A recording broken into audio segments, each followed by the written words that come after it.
Hi everybody, my name's Sam, And my name's Ben. and we're The Book Fair Boys. Great.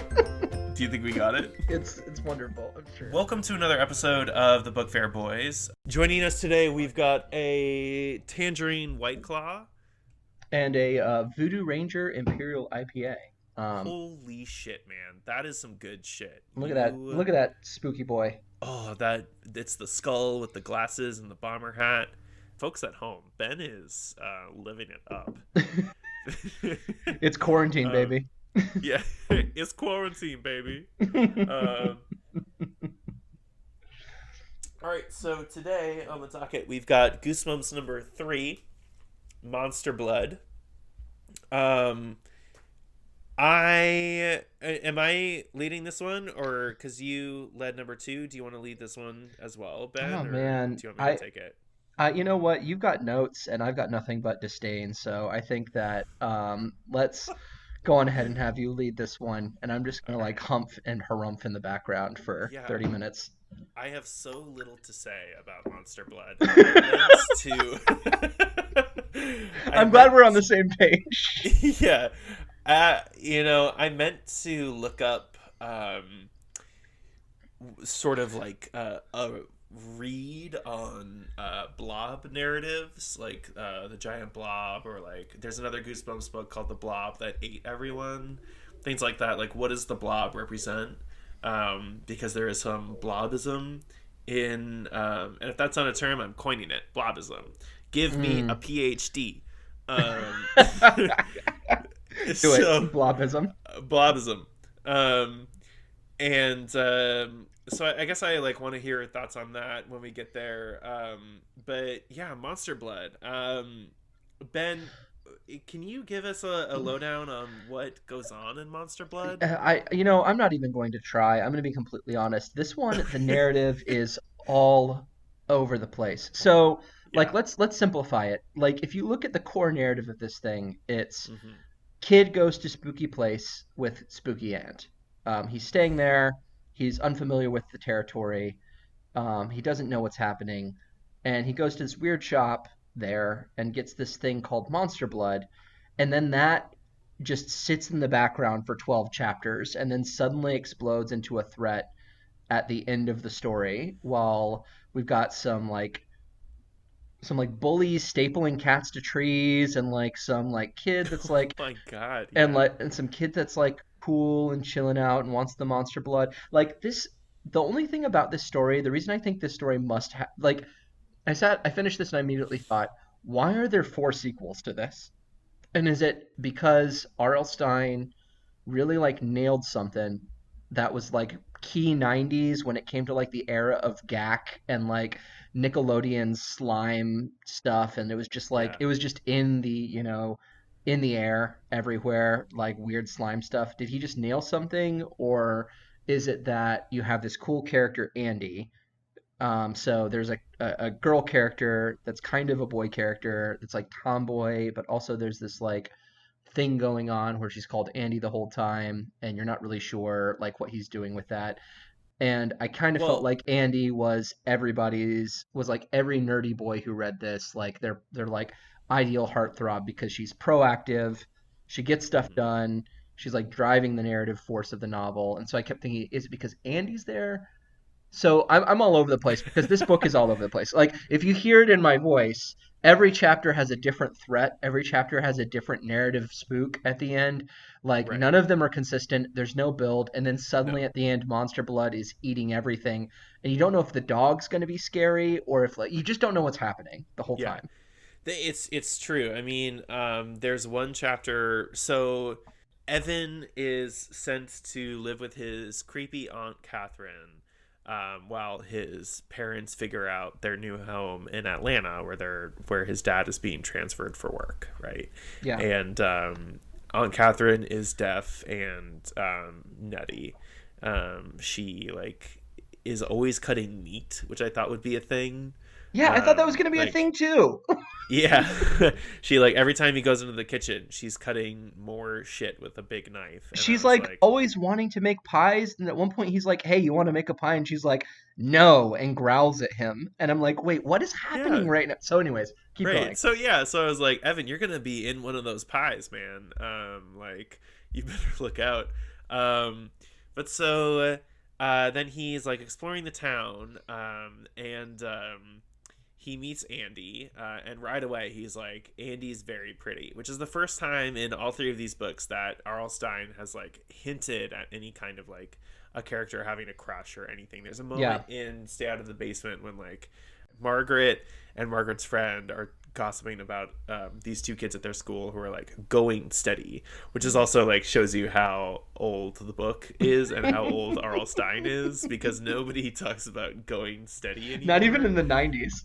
No, no, it's like already by 92 that was not really what it was. So yeah, so that was interesting to me that he was right away like, Andy's pretty. And so they go to this old toy store, it's like antique shitty thrift store, and they find this can of monster blood, and already it's recognizable as like you said, like a gack kind of thing. It's green slime, right? Yeah, So it's like some kind of silly putty bullshit. You can squish it, you can throw it, you can put it on yeah, pencil stretch that you've it, written, and it'll bounce it. retain the pencil. Yeah, it bounces. And I don't know about you, but like I could smell the stuff. Like Yes, when it's got that plasticky, sticky green this shit was everywhere. It was chemical coming stuff. out of Yeah. like it was in the like little like egg vending machines where you'd like Hmm. you'd put your 50 cents in and you turn it and like either a keychain or some random shit would drop out in an Easter egg and you open it up. The GAC stuff was in there. It was like in arcades, you'd buy it with your tickets.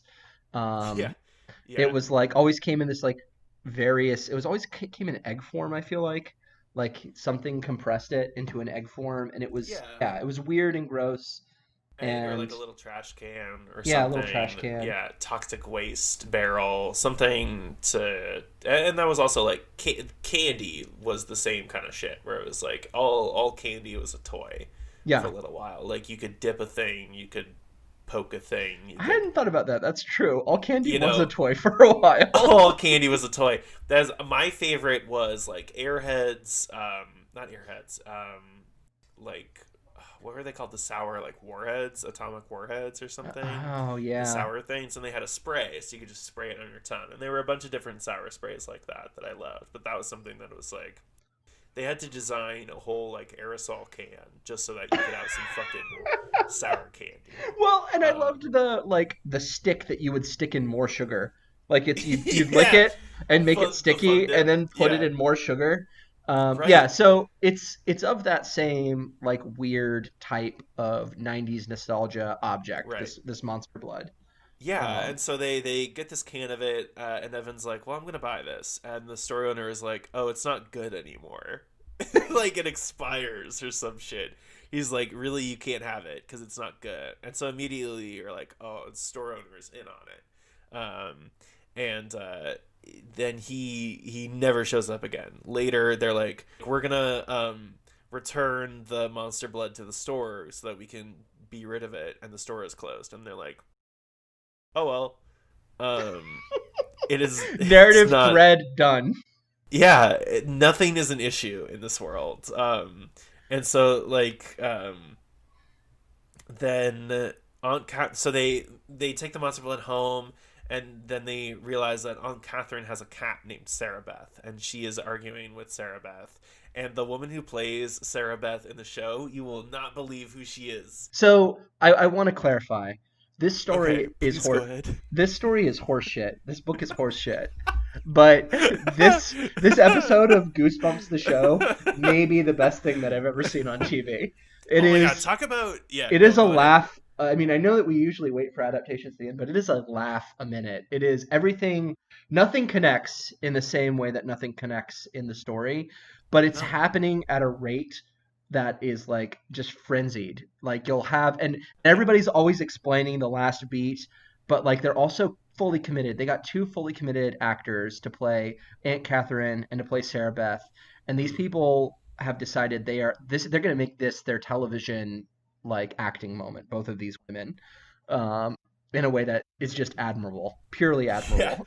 And you know what? It works because Sarah Beth, played by a woman named Joy Tanner, went on to have an illustrious TV career, most recently including the Netflix original series Lock and Key, where she played the catatonic woman, Voss.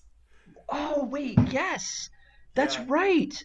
Yeah, and Dodge is always like, Fossey, I'm gonna get that key. Talk about a lack of urgency and narrative, like structure. Lock and Key was just like, hey, we found this clue, and then 2 episodes later they'd be like, how do we open this door? And they would have forgotten the clue that they found, and they almost drown, and then 3 episodes later they go back and they're like, oh, that's right, we might drown.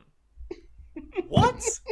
Um, this is I made a note on this in Monster Blood. This is the kind of naive, like, unconcern that you can only have as a child, where you're like, So, yeah, I broke the yeah, thing, oopsie, like, yeah.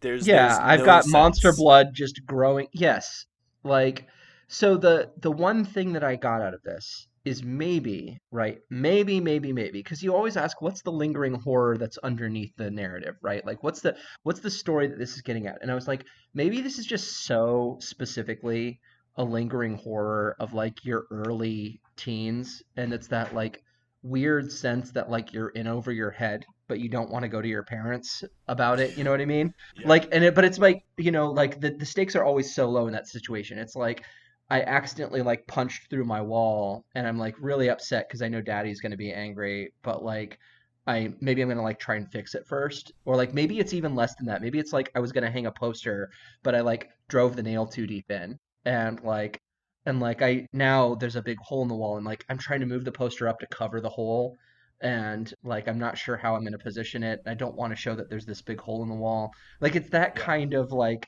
stakes. And that's just what's happening in Monster Blood the whole time. Is it's like you keep thinking the stakes are going to go up because like the dog eats a piece of Monster Blood and you're like, "Oh shit, this dog's going to like turn into a monster." And then yeah. the kid has a dream the dog turns into a monster, and then that turns to be a fake out. And the kid has a dream he turns into a monster, and that turns Yeah. out to be a fake out. It's like R.L. Stein was just like, I got to throw some spooks in at the end. Yeah, some filler. Um, it really, like, quicksand, I guess bats and dreams within dreams were all things that I thought I would encounter more as an adult based on like kids literature and film. Um, and none of them have been even remotely a problem. Um, It's true. I mean, yeah. bats we pretty much got rid of. Quicksand, I mean, I don't know. I haven't been to the Amazon in a while, but yeah, Have you been to the Amazon? no. So, oh, So ever. all right. Gotcha. Or Jumanji. Yeah. Oh my god. Um, yeah. So they get this monster blood and they're playing Yes. with it, and at one point they throw it against the wall and it stains, and they're like, "Oops!" It stains. And Yeah, so this then is what I'm saying. It stains. That's the narrative horror that's yeah. happening. Well, and that makes me think too. We were talking in the last couple times about like middle class suburban horror, and these are very like middle class, like suburban. When you have nothing else to be concerned about, you can finally be concerned about a green slime toy that stains the wall, right? Yeah, Like, well, it's just like so we have to get through the narrative of this thing, but we're doing it in yeah, broken pieces because I'm telling you, every chapter feels like its own weird piece. But like I thought this was going to open with a serious spook. I was into this. And yeah, maybe this is my disappointment speaking, but like first chapter you have this woman like standing in this yeah, doorway filling the frame, gigantic eyes. And this is Aunt Kathryn who he's never met, who's deaf, holding a butcher's knife. And that's a false spook, but she's presented as a threat in the very beginning. And I'm thinking this is interesting. And everything with Aunt Kathryn continued to be right, interesting until she could like hear and talk. But there was something about like being in a place with an authority figure that like is completely off their rocker and maybe dangerous that was, ripe for spookiness. And then the next thing you know, he's like out walking his dog chilling, and you got these two bullies that are just going to give him a good punch, and that's the like scariness of this piece. Right. So like we get the toy, we meet the creepy store owner who ends up not being a threat. We meet the twins who are bullies, and they steal Andy's bike. They strap a cat to a tree. Then they beat the shit out of Evan. Like they are legitimate threats. Um, and then Evan has this dog, Trigger, which is the easily the worst name for a dog I've ever heard. It is so disgusting. Every time I had to read him saying, Trigger, get back here, I just wanted to take out my own tongue so that I didn't have to. Why not just name him Gun or Fire?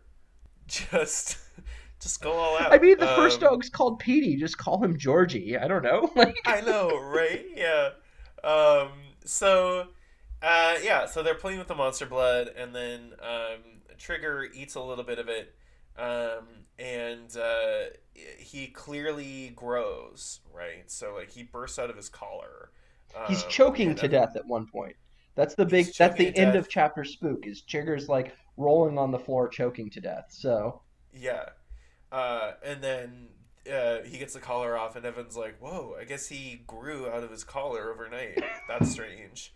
And then the next chapter starts, and it has nothing to do with that. It's like 5 days later, and Evan's doing something completely different. they go to the vet at one point with Trigger, and the Yeah, vet's like, "Whoa, that's weird. He's 12. He shouldn't be growing. Maybe give him different food." And that's it. That's the resolution of that plot line. Like, yeah. And he like tells Evan, cut down on the between meal snacks, and like almost gives him a nudge on the shoulder, like, "You son of a bitch, get out of here." So there's all these. I want to say there's all these things, these various things happening between the twins and the gack and the dog, but there aren't. They like there's no sense of urgency or that like there's anything's gonna. and in the meantime, the monster blood has gone from what we imagine being the size of like roughly a tin can, like a tin can of beans. Like that's kind of Yeah, how I pictured it at first. It's described as a can. He's wondering if you need to like open it with a can opener in the beginning. So like roughly that much to being like two trash bags full, and it's just like slowly right. growing. So this is why I think it's about like the I knocked a hole in the wall sort of lingering horror, because it's just like it's this small problem that's slowly growing that's not urgent, but you kind of feel like it should be as a reader. You're like, why aren't we dealing with this monster blood thing? That's why I say like, what is the threat of the blob? What is something that is like, it's slowly growing. Eventually, it will reach here, and you will dissolve into the blob. It's an unstoppable force. Is it time? Is the blob time?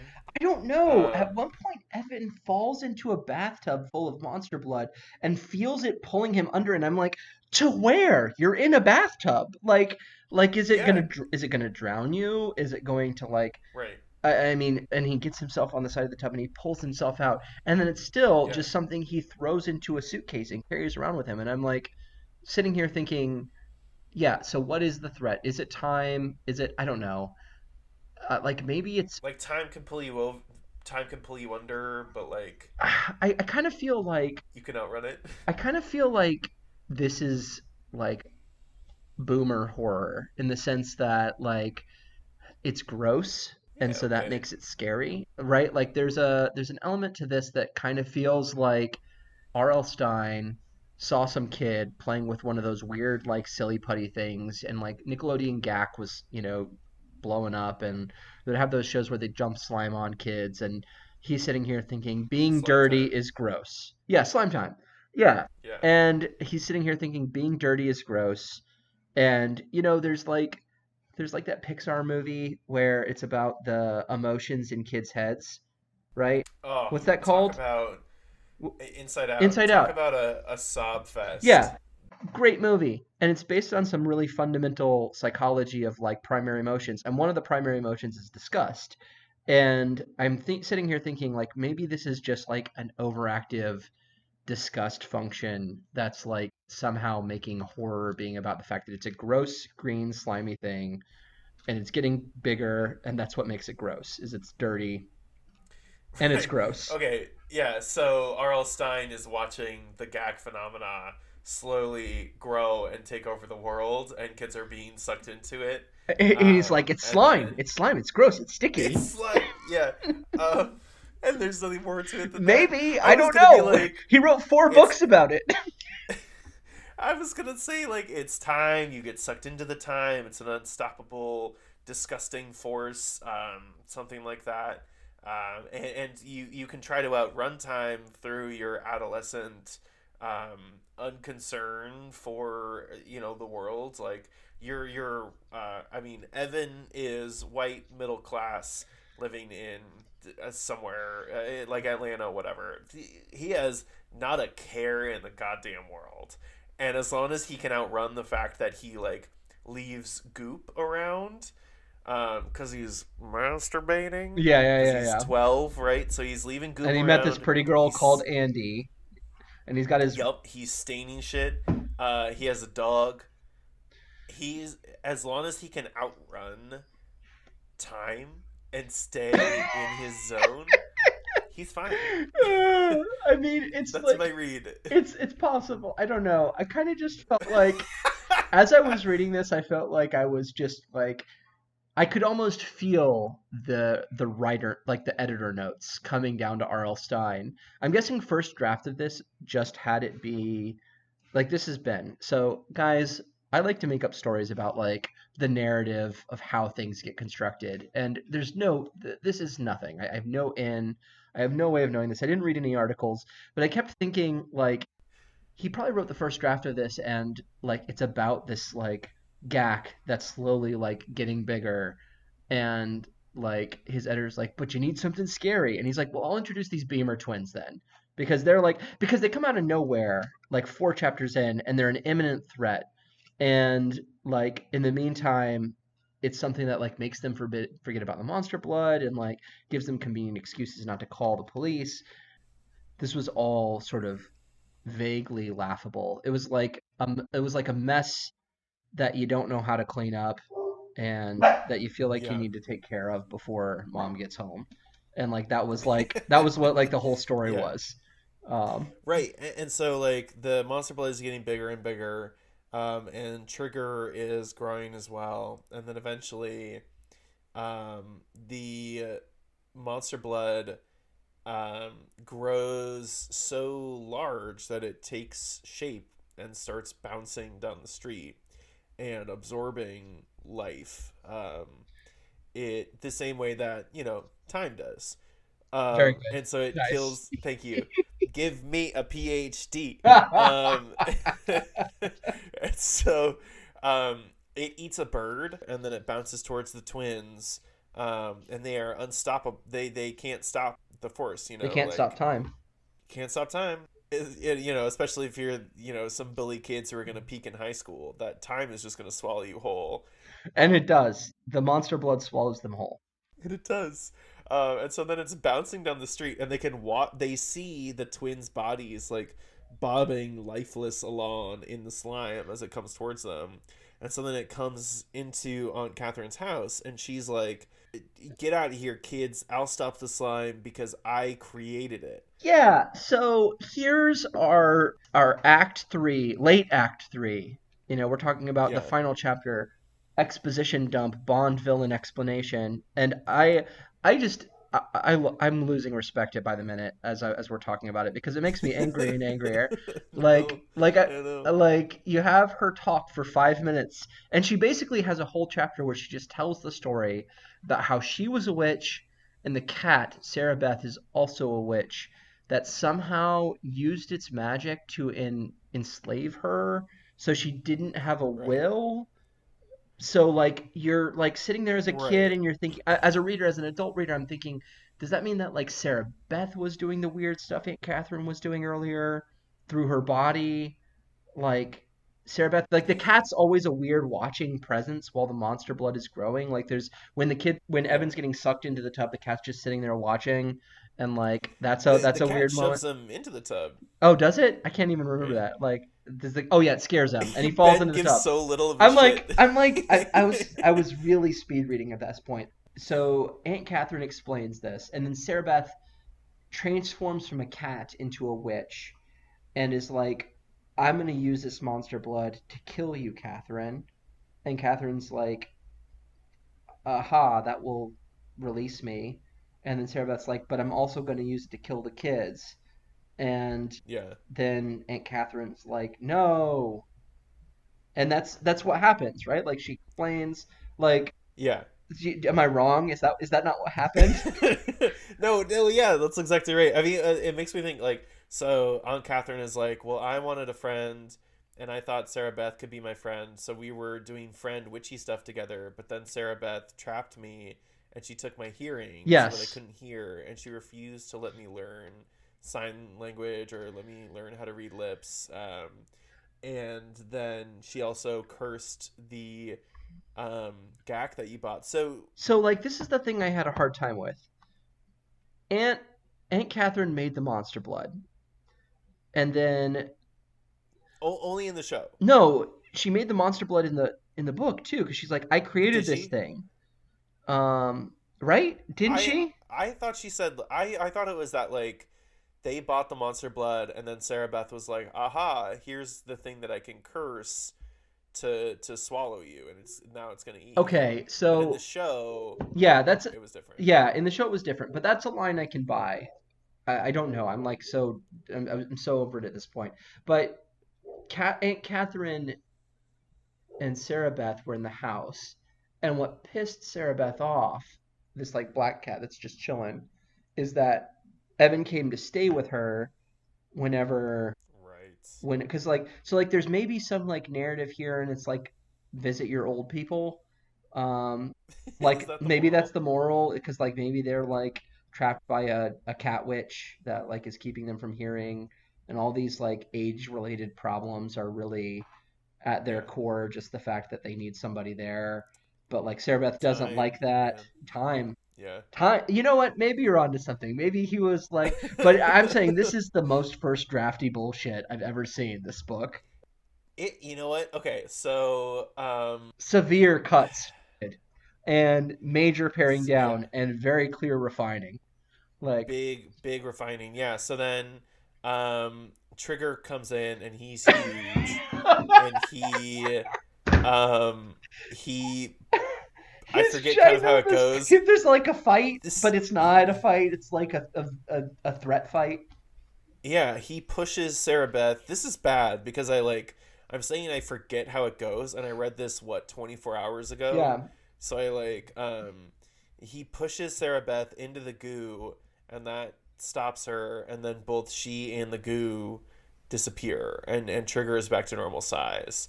And then everything's good and then Evan's mom arrives and is like, "We're going to Atlanta." And then he and Andy sit on the couch and Andy's like, well, you could write to me if you want. And he's like, cool, sounds good. I'm going to goop to you later. And then they're like, hey, speaking of goop, where's the goop? And the little bit of goop that they had left is gone. And then it ends. yeah. That's it. So it's also the weakest of like spooky outs of the evil still being in the world too, right? Like so you've Yeah. got the maybe I'm your father lingering horror of like don't go into the basement or don't come into the basement or Right. whatever it's called. You've got the like other Get the fuck out of the get the fuck out of the basement. basement, which is a great, oh my god, that's like the Samuel L. Jackson rewrite. I love it.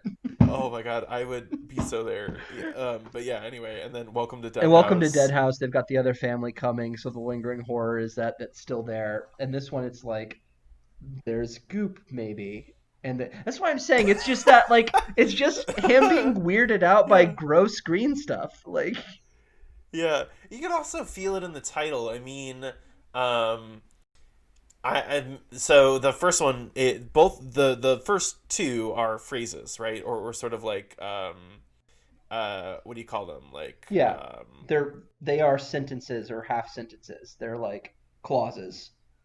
Yeah, what am I thinking of? Like invectives or like go or like welcome to Dead House, or like stay out of the basement. Yeah, They're almost like commanding phrases. yeah, There's a word for it, And then the next one after this is going to be say cheese and die. yeah, Um, and then it's curse the mummy's tomb, which is like a classic title. yeah. And then it's monster blood. He couldn't even be bothered to come up with like a funky thing. It's And just like I think it's like Goosebumps number 46 is the blob that ate everybody. And even that is like like Monster Blood is so the picture too has this this like idea behind it of a terrified spreading of a corruption, right? Like you look at the picture of the book on the front cover of the book, and it's like a picture of stairs, and there's green goop like literally dripping down the stairs, and you can like yeah. use your mind's eye to project yourself upwards up the stairs and see like the green goop going down the hallway and like slipping in under a door and Yeah, where like it's coming from. like where's it coming from, and it's a corruption that's spreading through a house, and like that seems Mhm. fundamental. But like I really think that he just well, so we have to give R.L. Stine here a little bit of credit in the sense that he wrote several books, and this was number three that was published in the year what 1992 or seven? I can't remember. There's the show and there's the book. Was it This was two? two. Yeah, I mean they the first like three or four all came out around the same time. One and two were July, and then I think three and four were September, and then a couple in November. They were pretty quick. So like maybe one did a lot better than he was expecting, and he already had two as his like trunk book, that was just sitting Mhm. there, and like then he had to like somehow write Monster Blood for like release ASAP because they had the Scholastic Book Yeah, Fair coming up and it was going to be happening in the fall. Like this was yeah, released in November or some shit. I don't know. I'm just saying I want to give him the benefit of the doubt that like maybe this was a quick release and maybe that's why there's four versions of this. Like you're just trying to figure out what the fuck happened with Monster Blood. But yeah. like I don't know, man. And he seems to. I mean, there are descriptions of character appearances in this book that trump um, descriptors in both previous books combined. Yeah. He just like gives so much concern to how characters look and what they're wearing in this book, and it feels like the plot of Stay Out of the Basement was really solid, but this one he was like trying to figure out the characters more and just fucked the plot. Yeah, and the horror imagery. I mean, I feel like this is one that's built on the imagery of, like you said, the big things you think about are the cat tied to the tree. You think of the like bouncing ball with like lifeless bodies, which turn out to not to be that lifeless at the end, which is Oh yeah, when very the disappointing. oh god, I wanted those little bastards to be dead. Well, I mean, not Um, even like I wanted them to be dead, but just like be committed to your like language here. I don't know. Like it wasn't yeah, like if they're dead, fine. I wanted that bird to be dead. You know what I mean? Because like that was a scary yeah, moment. Like you have this sweet bird, and then suddenly it's like swallowed up into this green mass that's like rolling down the highway. And you're like, oh, that's creepy. And then the bird just flies away, like nothing happened after the monster blood disappears. yeah. I will say that I mean, we probably won't get to it for if we continue doing Goosebumps. This is Goosebumps number like 35, I think. It's Say Cheese and Die number like 4. So we're gonna read number 1 next. Nice. And I'm sorry if I'm totally misremembering this and this isn't the first one and I just like spoiled it, but it's like it's the classic like we have this camera that can take pictures of the future, but everybody's dead, right? It's that Final Ooh, Destination, whatever creepy. the fuck. Yeah. And the one that I viscerally remember is one where they're like a kid steps on a rusty nail and they're like, haha, that won't happen. And then it does. And that was so the most realistic horror because that could happen. You could never be eaten by a blob or like be killed by a plant dad, but you could step on a rusty nail at any point and it like goes through the top of this kid's shoe, and so I Oh, think yeah, so that's what that makes me think of. It just like make it real, make it matter. So like if you're describing the twins as bouncing lifelessly in the midst of this blob as it's coming at you, make that stick. yeah. And honestly, it's just if I were like giving notes on this, not that R.L. Stein needs to me to give him notes because he's made $1 million and he's going to retire happily, and his children are going to live off of his estate, and probably his grandchildren Yeah. as well for years. Not Um, that Ben's bitter or Not that I'm bitter or anything, but he's fine, right? But like if I were giving him anything. notes on this, I would be like, get to the monster blood faster so you can live in the consequences of the monster blood. Because if this is ultimately about like Yeah. this thing growing creepily in the background and then like exploding in a moment of revelation, like let the moment of revelation be the thing that is scary. Like what happens if the Beamer twins are just dead in Aunt Catherine's house? Like, and there's Yeah. no monster blood, and now there's no cat, and like that's weird. And sure, what happens when the parents show up and everything's Right. not okay, right? Like, but you can't do that in a Scholastic Right. book, I guess. Although you killed a Yeah. dog, so like not in this book, but you killed a dog in Dead House. So I don't know. I mean, like Right. maybe break some other rules too. Like, Well, consequences. What you're talking about is consequences, right? Like, what are the consequences? And that's what I'm saying. Like, they stain the wall with the monster blood, and they're like, "Oops, there's no yeah, consequences." So I mean, you are presenting characters who live in a world without consequences. yeah. Um, so I don't know. I agree. All right, can we get to And this? then Oh, sorry. Go on ahead. Go on ahead. And I was then literally just gonna say, and then the adaptation. yes. And So so this adaptation, if I could say all of the bad things about the book are phenomenal in the adaptation. Like this adaptation okay, knows how like stupid what? its shit is. Like it is not pretending like this shit is not stupid. Yeah. It is like fully embracing the dumbness. There are so many great moments of just sheer stupidity. I mean, Andy's given a short leg in the adaptation because she's like the heart and soul of the book. She's the reason the book exists in terms of like I think that character is probably the most interesting thing about it. She's a stranger character that becomes a friend, but like Yeah. in this, she's just like this gal that happens to be along for a ride. Yeah, Evan was exactly how I pictured him. This is like the only note that I took. I took exactly three notes.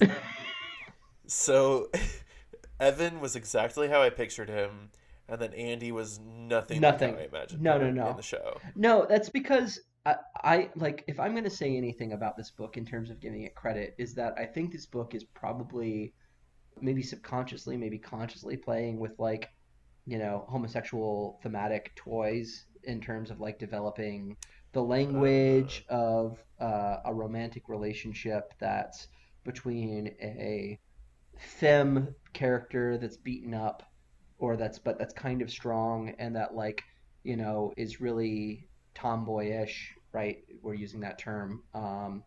And calls herself, she's called Andy in the book the whole time, and you begin to forget that like he's attracted to her. That's not really a big mm-hmm. point, but it's like played at vaguely. And there's just like lots of like there's lots of ambiguous language around gender norms. Like this is not a character that's Yeah. like called like Beth, or that's called even like B. Like right, she's like I'm Yeah. Bethany, but like I'm Corky, so call me B. Like this is a kid that's Yeah. like Andrea, and she's like No, that's a you're right. stupid name, so call me Andy, right? Like Yeah, that's so great. She like her name is Andrea, but she prefers Andy, and then she's using coarse language. I mean, for a Goosebumps book, she's like, "That's stupid. You're stupid. Names are dumb." how They're like, stupid "Well, are my you? name." And he's like, Um, I'm stupid, you're stupid. Like he's into the stupid. He likes being insulted, this yeah, kid. which is definitely kids the first time that you as like a 12-year-old or whatever are like, "Eat shit." You know, Yeah. and then it's like, no, you eat shit, and so yeah, she's the one with the bike. Evan doesn't have a bike. Andy has an agency that he does not have, and she never lets him use it. Yeah, Barely lets him touch it. and she's Um, she's like somehow threatening to the Beamer twins. Like there's not really a power right. structure that's clear, but like Evan is beaten up by the Beamer twins or the Beamer twins or however you say that last name. But like every time Andy shows up, they're like either like "Ugh, you're dumb" and then leave, or they like scramble. Like there's that sort of like Yeah. she's like a protector figure and like has that weird power set of like just being their antithesis. Yeah, and she's Yeah. Andy. I don't know. I'm not want to make a big point of this because it isn't like explicit, but like it's the 90s and we kind of already vaguely hinted at in Welcome to Dead House that there's like some language that like is tending towards like describing people in ways that in this time of sexual budding is like playing with I don't know how they might be attracted to each other. And this one gets explicitly Yeah. at it in an interesting way. That's what I was saying. Yeah, in Welcome to Dead House, Amanda, who's 12, looks at the realtor, Mr. Dawson, Mr. Dawes, Mr. Dawes, Dawes. yeah. Yeah, and she's like, "Oh, he's got a cute dimple," and so I was like, "Oh, that's interesting." Like, that's not the kind of thought that I would have had as a 12-year-old. I would have been like, "Oh, she's cute," or like, "He's really handsome," but I wouldn't have been able to pinpoint like, "Here's a thing that I find attractive about you," even if I'm not directly attracted to you. Here's a piece of beauty about you that I can at very least like appreciate. Yeah. And she does that twice, where she's Compton has this cute like chin dimple, and then later she meets this girl Karen Somerset, and Karen has a really pretty face, and she says that like two or three times. And so it's never like I find you pretty, but it is like I this is pretty to me, and I thought that was interesting. But here Evan immediately is like, I have a crush on this girl. Legit. Like this is Yeah, something, this is a pining moment. Like they're gonna write each other, and yeah, they have a like shared, I don't know, shared trauma. That's like a silly way of putting it because at the end everything's like very untraumatic in terms of how they process it. But they have this right. like adventure they went on together, Goonies style, and it feels very much like they have something that's going to be a shared experience.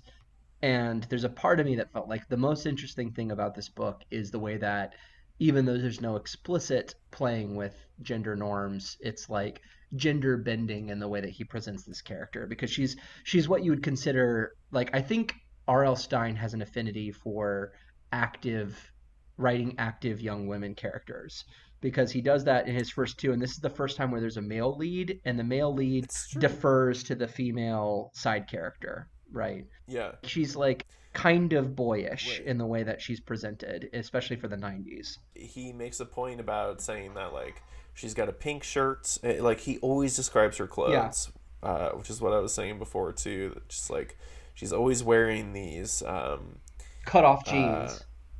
yeah, like orange shirts and or orange shorts and like a pink shirt and shit. But then in the show, she's just in these like overalls Yeah, and she's shit, like and she plain spends the Jane. whole thing like, yeah, she spends the whole bit being like row. And so in the show, Evan goes to Aunt Catherine's house, and it's the same kind of setup that we have in Stay Out of the Basement, where like he's like, I don't want to. So like in Stay Out of the Basement, they're like, I don't want to be alone with Dad, and then it cuts to Dad in the basement, and he's doing weird science shit, and the music's like, you're such a dream. And it's like it's bad news. And then it does the same shit with Aunt Catherine, where he's like, I don't want to stay with Aunt Catherine. And then it cuts inside to Aunt Catherine, who is so not deaf that she's listening to music. She's like And like, cranked up the Bach. yeah, she's cranked at the Bach, has a little baton that she's very boisterously, like, conducting around her living room. the And, the conceptualization that this show has of witchcraft is like the most hilarious shit. There's nothing witchy at all. yeah, Like it's just so funny. Like you could have made her witchy in a creepy way, and instead it is just fucking hilarious. She's like throwing her arms in the air like a conductor. She has something that's clearly supposed to be like a Harry Potter style magic wand, and she's just like she's loving it. She's living her best life, man, doing her like best life. calisthenics, you know? Yeah. That was the only other note that I took. So I was thinking about the revamping of the horror genre and all these narratives that had become sort of tired. Like by the time you hit Stay Out of the Basement, the mad scientist narrative has become tired and sort of unfrightening in a way that makes it palatable to kids. Right? Like you Yeah. know what a mad scientist is, so you can kind of get behind that. In the same way, like you know what a witch is. And there's something in the book where he's like, Aunt Catherine is like, I did it. I did magic. And he's like, oh my God. She has a bone necklace. She has a black cat. She's a witch. And in the show, and so that, in 92, or whenever he wrote this, 90, 91. That is the narrative that when you see this, you see a witch in Yeah, the same way the that like you universal see a signifiers. flathead. Yeah, you see a flathead and neck bolts. That's Frankenstein's monster. Yeah. By 96, that's already begun to shift. We've already begun to phase out of having those tired narratives into something new, because in the show, the witch is like, she's got the circle on the floor and she's doing some candle shit, but then Sarah Beth, who's like the actual witch, has leather pants and like short hair. She's already ready for like the new millennium of Yeah, witchdom. You know what I she's mean? basically Trinity from the Matrix, but if you witched her up a little bit. Right. She is ready for the like Charmed, Buffy Summers next generation of witchiness that came immediately after. And so like Hocus Pocus was 93, Yeah. right? And so that would have been like the turn of like these are sort of our tired witches to the point where they're funny, and they are very like kind of classic-y witchy. They've got a cauldron, they do have a black cat, but they're already sort of phasing out of that in various ways. Like they don't need brooms to fly. You can fly in a vacuum cleaner. You can, like what else? There's other shit that they do. You know. Yeah. So it's not quite to like practical magic level, which was like what 2000. Where you had like Nicole Kidman and Sandra Bullock just doing good witch Yeah. magic, and it all mattered and was based in something kind of factual. Like there's a lot of herbology and like physical magic in that movie in a way that like people weren't really aware of yet. Yeah, there's like the voodoo hoodoo, respect the moon stuff Yeah. that you get in the early 2000s, and then like it's funny, I was watching last night. This is getting way off subject, but I was watching Portrait of a Lady on Fire. Oh, I still haven't seen Oh, it. so good. So good. And I don't want Huh. to get into spoilers since you haven't seen it, but they get a little there's witchy moments. Like so there is no man that appears within the context of the film until like 10 minutes before its conclusion. And Awesome. so it's, all these female actors, and then there's these moments where, this is a side plot. So there's a character who is a maid within the household who has become pregnant and wants to initiate a miscarriage. And then there's just this montage of like kind of quasi witchy folklore things that they do. Like she's like running back and forth on the beach, sprinting as fast as she can until she collapses between the two ladies. And then she's like, they're gathering a particular kind of plant that needs to not be in flower. And then she's like hanging from the rafters, and you don't really see her face, but she's just like hanging there, like she's holding herself with her forearms, probably getting exhausted. I'm thinking this lady's got some fucking grip strength. Because you see her Yeah. feet like hanging, and then she'll like hop down and like drink some tea, and then come back up and like hang some more. And I'm like thinking that's the Oh. sort of like so like if we're seeing the witchiness evolution between like Black Cat and Cauldron and like that level of like practical folklore. I read my book about like American plants and herbology, and like maybe I'm into essential oils. Like that's the kind Yeah. of like this falls right in the weird middle of that with like this That's what like I'm with these saying. Yeah. presentations between the two, right? But only the show. Yes. I think the book is so like in the same way that like Stay Out of the Basement is like he has a secret laboratory. He's weird, and there's some physical deformity. He has leaves coming out of his head. He's got a humpback. He's got Yeah. something, a scar. He's a mad scientist. In the same way, you could be like weird black cat bone necklace witch. Um, Talks to her and cat. She has arguments with her cat, apparently, for she's got hours. arguments with that fucking cat. Yeah, that's oh god. That like So I'm I don't want to stutteringly I angry. don't want to get lost though in how awesome this adaptation is because so let me just state the conclusion. This conclusion of this adaptation after 30 minutes of mania with kids running around, it's like your classic kids running around shit TV show where kids are just like Hmm. running from place to place. There's no real Yeah, clear coherent like narrative thread on why they're running except that there's like what takes 12 chapters to develop between like the can becoming a garbage bag sized bit of gack is like hmm, just 3 minutes of screen time where like Andy just comes back the next day and she just has like a suitcase full of monster blood. They divide it up immediately and she just has her suitcase full of monster blood that's like all over yeah. the place. And then they put it in a room And then like the conclusion of this thing is epic, where the dog has eaten a bit of monster blood, and then Right. there's just the dog's face projected onto a green screen window sized like space, and it's Yeah. barking at the witch, which is the cat Sarah Beth, right, become Right. witchy, who is hissing like a cat at the dog. Amazing. It's amazing. And she's like trying to not step into the monster blood, which now fills the entire room. And it's Yeah. just this brilliant I can't describe it. It's like camp perfection. It is the moment of camp perfection. Yeah.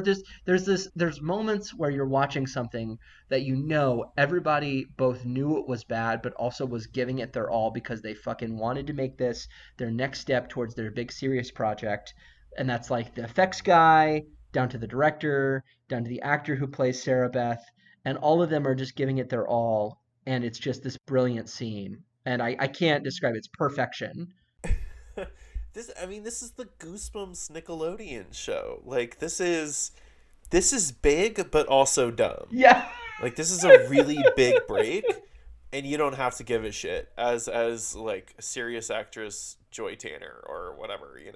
It's so true. And we were talking about before we started recording. Ben and I were talking about beats and stories and how you need clear beats where things have changed. And in the book, the beats are almost impossible to discern because something will happen and you're like, that seems like a concern. And then it's a chapter break. And then in the next chapter, Evan will be like, so I was walking down the street the next day. And you're like, but your dog is missing, dude. Like, and he's huge. But in the show, it's like, Aunt Kathryn has a secret room that she doesn't want us to go in. We go in, we discover monster blood that is clearly just gack. It is clearly just some like leftover Nickelodeon But a slime. little funky because when we throw it against the wall, it bounces more than your regular gag. And they're like, whoa, let's take it. They divvy it up, and then Aunt Catherine comes home, and then the gag starts to grow. And that's it. And then it's like the gack is bigger and it's bigger and it's bigger. And maybe Aunt Catherine's kind of funky because we have to sneak by her because she's doing her weird dancing to Bach with her witch wand thing. But it's High fine. as hell. Yeah, it's Yeah. fine. She's like on her mushrooms and she's doing her thing. And Yeah. we sneak past her Yeah. because she doesn't matter. And then we're Yeah. in the room with the gack, and now the cat is a fucking witch. And this is Yeah. where the Yeah. pivot happens. This is what I love about the show is that the show follows it does that good camp thing where it follows a clear trajectory of escalation, and then they had their source material, and like we're talking 2 minutes before the show is done.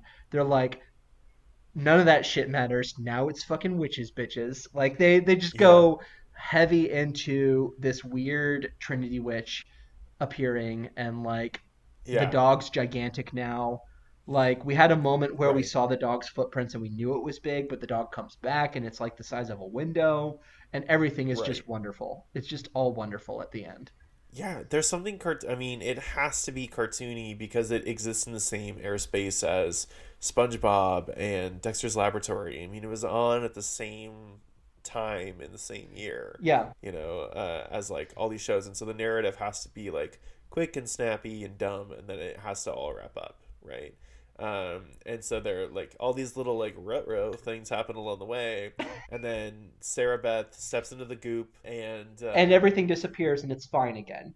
But it's everything's but fine. you know what? I buy it. I buy that it's fine because we just had a building-sized dog barking in the window, and we had like the kid cheering "Get him, Trigger!" like at this woman who's hissing at Yeah, the dog, and now she yeah, steps into the gack and it all disappears, and I know what sort of story we're telling.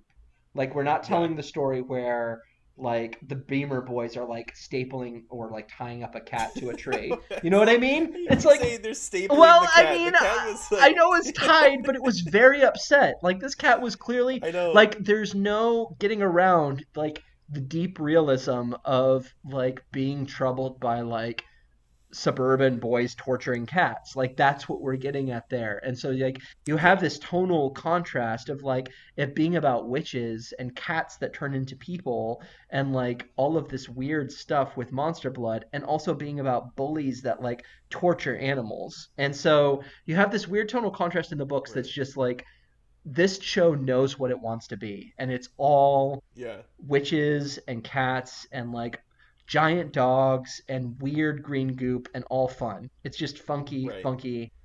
And I have to give a shout out to the writer. There is this great joke that I just can't let sink into the background, which is when Andy first presents herself to Aunt Kathryn in order to distract Aunt Kathryn in the show. She Oh says, my "I'm Kathryn. god. I'm Kathryn Evans' friend." And the show, well aware that its children audience will never get this joke, still commits to Aunt Catherine saying, "Oh, Catherine Evans' friend of the Chicago Evans friends," And which then is continually so refers to her as Miss Miss Evans' Evans' friend. friend, which is the fucking funniest shit I've ever I heard. definitely guffawed hearing that. I was like, ha ha ha. It's like such a grown-up joke for this dumb show. Yeah. Oh And my well god. written. Well written. It's got the setup, Yeah. it's got the payoff. It's like it's your classic joke. Yeah. And then I also love the structure of the storytelling. So the episode starts with Evan be like, "My name's Evan. When I went to live with my aunt Catherine," and then it ends with him on a plane next to a stranger, and he's like, "Anyway, that's how I solved the world of Monster Blood." If some 12-year-old fuck sat next to you on a plane and told you that story, you'd be like, I'm, I'm trying to read my copy of The Girl with the Dragon Tattoo, man. But Come on. in this universe, he's sitting next to another 12-year-old who's like, "Good thing you got rid of it. It would be The really bad if doofiest it'd be kid. really bad if a little bit stuck to your shoe." And then we cut to the Yeah. belly of the plane, where in our great, goosebumps setup for the next show, there's like a Yes. suitcase and that pops open because of the monster blood. And Trigger, who's now back to his normal size, is really upset and barking at that monster blood. Yeah. Trigger, who by the way is played by the same dog actor who played Petey in Dead House.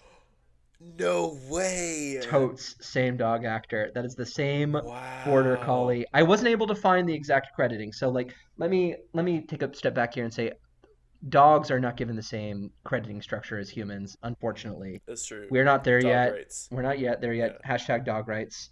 But this dog actor, while we weren't able to confirm 100% who the owner was and what the dog's name was, or even I spent a solid hour of research trying to figure out who this dog Wow. actor was. It's very clearly, if you look at the side by side pictures, the same animal. The same pooch? It's got to be the same pooch. It's got to be. Wow. Yeah, I love that kid with the glasses and the straightest hair I've ever seen. That he's sitting next to on the Very plane. And coiffed. you're right that like when Evan tells him that he got rid of the monster blood, the kid is like, "Well, you never know. A little bit could be stuck to your shoe." And you can tell that they cut away right before that character was like, "Sometimes I get all kinds of things stuck to my shoe." Or like just some doofy ass line. Did you watch part two where they're on the I plane? have not watched part two because it's called More Okay. Monster Blood, and there's a book called More Monster Blood, and so I didn't want to. Assuming we've Right. got episode 20 of this show and we've gotten into More Monster Blood, I want to be able to get Yeah. back to that. I assume it takes place on a plane. Who knows? No, I looked it up because I did not watch the other one either, but I looked it up and there's no other Monster Blood book that takes place on a plane. This is one of four Goosebumps episodes total that are not direct adaptations of the books. And if that kid with the glasses is a main character, I am sold. This feels so much like throw everything against the wall and see what sticks. Like that. I don't know that I feel Yeah. like Arlstein kind of knew what he was doing. Um, but Zero. But Yeah. there's something about this piece when you watch the end of every Goosebumps show. It's got the weird credits rolling against this green gack background of like dripping slime. And so like again, I don't know if it's just that slime was fucking hot in the 90s and like so we Oh, gotta slime was hot. like it was slime was in, Yeah. so I don't know if it was just that slime was in, so we gotta have like pictures of the monster blood, but something sustained about this. I mean, even last week, I think you said, I don't remember anything about the first two, but I remember Monster Blood. And so my question Yeah. to you is like, what do you even remember about this book? Are you remembering the other books?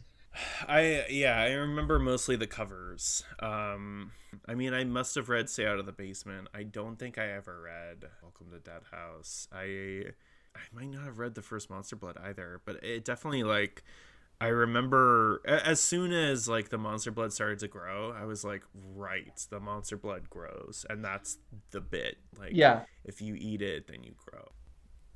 Yeah, and then the dream sequence, I was just like, this is, Oh my God, I can't even. I'm so angry about it. yeah, I was like, this is a totally different book. It feels like, Okay, um, I'm like, all right, we got to step away from this book. I'm getting angry again.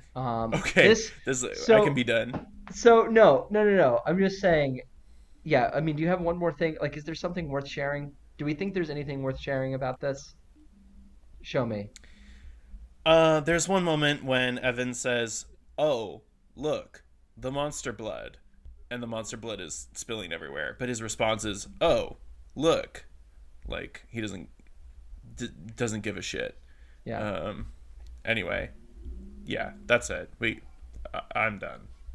No, it's fine. I mean, everything. So everything's fine.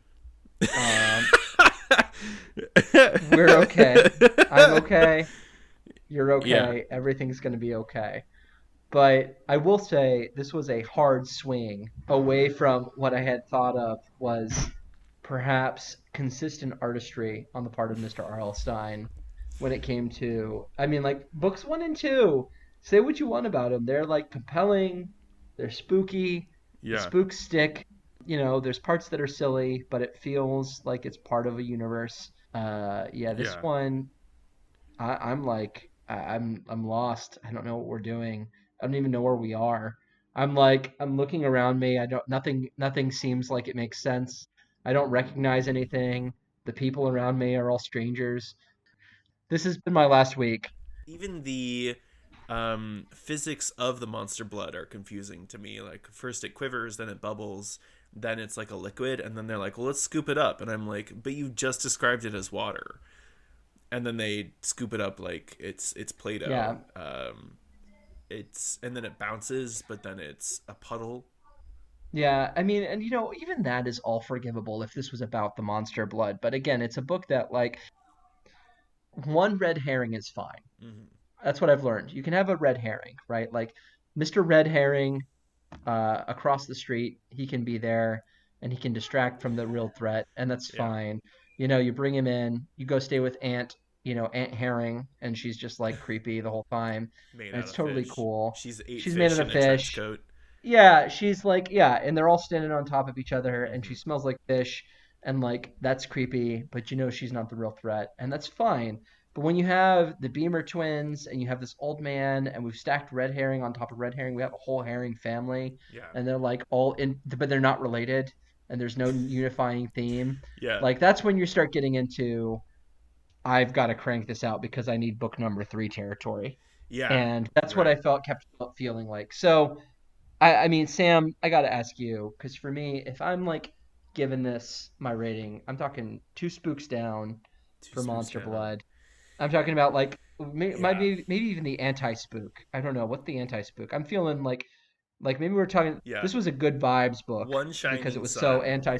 Yeah, One Shining Sun. It was so anti-spooky that we're gonna call this a Shining Sun book. And yeah. then, I agree. but what about you? No, Are I you completely agree.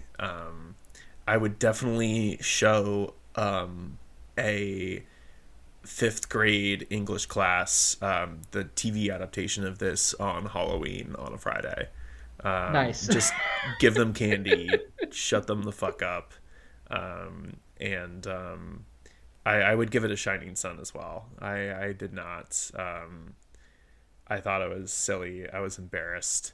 I was Yeah, this is the first time like, I was like, what am I doing with my time? yeah, The other two times we've read Goosebumps books, I've been like, hey guys, I read a Goosebumps book, and my friends yeah, are like, oh, that's cool. That's I guess what are you doing? And I'm like, yeah, no, it's really cool, guys. Trust me, it's really cool. yeah, This time I'm like, is it really cool?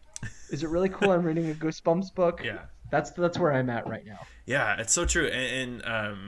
Your bit about like red herrings and like displacement makes me think like Brian Evanson is really good at that, where he'll say like a character will be eating food and he won't say what kind of food it is, but he'll be eating food with a spoon on a plate. And so you're like, oh, what food do you eat with a spoon but on a plate? Like that's just unsettling. That doesn't click enough that you're just like, ah, what? But Arlstein doesn't have that kind of brain, and so it just doesn't work. Zero spooks. I'm sorry. Yeah. A shining sun, Sorry. even.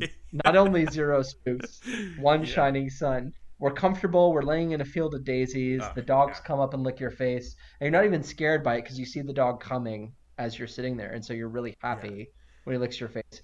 Except you were expecting the entire opposite experience of that, and so Right. that like all of this pleasantness, like I even feel undone by trying to describe this as pleasant. Like this was Yeah. just a slog. It was work. If you It was like being back in my 9 to 5 job reading this book oh a my couple of god. times. Um yeah, it's like if you entered a haunted house and the first like room is just someone hands you candy and you're like, oh, ooh, what's it gonna be? Yeah, and then you go into the next room and you're like, haha, but you're already kind of eating the candy. And then the next room, someone hands you a piece of candy. And you're like, oh, we got two pieces of candy. And then by the fourth or fifth room, you're just like, oh, more candy.